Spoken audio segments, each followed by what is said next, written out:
Looking up from the foothills of a World Cup summer, it is traditional in some quarters to worry how the GAA will cope with the incline.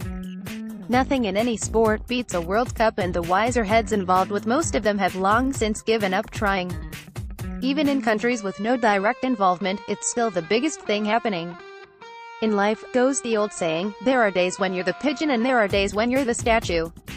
The World Cup doesn't much carry their way, it's the hurricane that sweeps through, carrying all before it, wind and stone alike.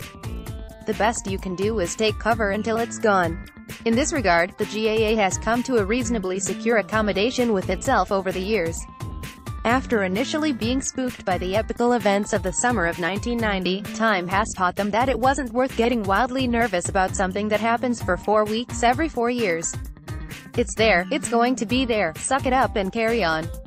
Clashes will happen. Our national hero's patchy record of making it to the big show has rendered this as an intermittent problem at worst. The 2002 penalty shootout against Spain in South Korea is the closest any game has come since then to overlapping with what ought to be a big GAA match. Darosay has written in this paper of being in the dressing room before that day's Munster Championship encounter with Cork, and most of the Kerry team huddling around a TV to watch the shootout with his Uncle Piety in foul humour that he couldn't get his players' head in the game until it was over. For the most part though, there is damn little crossover. Looking at the schedule this time around, the Munster Council needn't be too hassled at the idea of their fifth-round hurling matches, Waterford v Cork and Clare v Limerick, going up against the delights of Costa Rica v Serbia on June 17th. Later that afternoon, the Connacht football final throws in at the same time as Germany v Mexico. That's also the day of the final round of the US Open in golf, so the floating voter will be going all the way down the ballot. The GAA will insinuate its way in where and when it can. An Ulster final is an Ulster final, after all. Its acolytes would happily hold it against a moon landing if all came to all. That's what it has always done.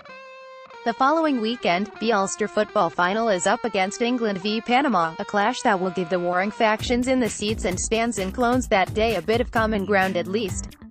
Click here, Guide to Sport on TV this week. Back in 2010, Monaghan and Fermanagh fans in Breffni Park bonded as brothers when news came dripping through of the hiding England were taking at Germany's hands in Bloemfontein. The sympathy for Frank Lampard having a goal disallowed that day was coruscating. The long and short of it is that the GAA can do nothing about the World Cup, except keep on plugging on and going about its business. That its business is happening earlier and heavier this year than ever before ought to generally be a help in that regard. An Ulster final is an Ulster final, after all. Its acolytes would happily hold it against a moon landing if all came to all. Before then, however, is the Champions League final on May 26, which makes for an altogether stickier situation. Already down on the schedule for 7 p.m. that night is a Leinster hurling encounter between Wexford and Offaly in Tullamore and the Ulster football clash of Down and Antrim in Newry. Tip could also be facing Cork in football if the Premier County win their first game against Waterford. Potentially added to those are the 4 Leinster football quarter-finals, including Dublin's first outing of the summer against either Offaly or Wicklow. This has happened before, of course. Since the Champions League switched to a Saturday final in 2010, there have always been GAA championship games going up against it.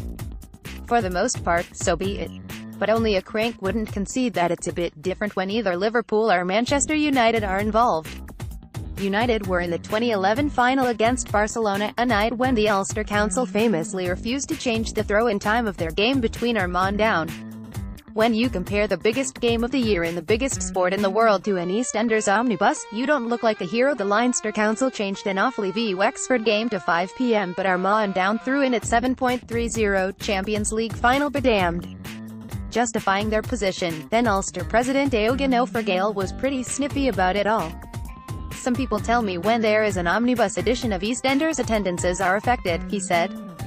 The Russian ballet certainly affected attendances of a major sporting event in England that I was aware of. Do attendances get affected by television? Of course they do. But can we react to everything on TV? I don't think so. Such a small mentality. In fairness to them, the attendance at the athletic grounds that night was barely affected. They had over 13,000 through the gates, making it by a good distance the best attended games in the early Ulster rounds that year. But still, it felt like a needless piece of defiance. When you compare the biggest game of the year in the biggest sport in the world to an EastEnders omnibus, you don't look like a hero. You look like a small man swinging punches at ghosts. The Leinster Council surely won't go down that road. Those 4 Leinster football games have to be played at some point over that May weekend, and for the past 2 years at least, Sky Sports have had the dubbed summer opener at 7 p.m. on that Saturday night.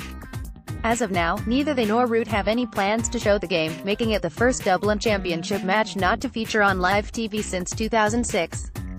So there's no contractual reason for games to go ahead at 7 p.m.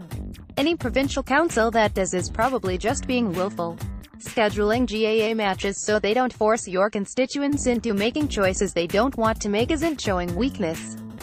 It's having a bit of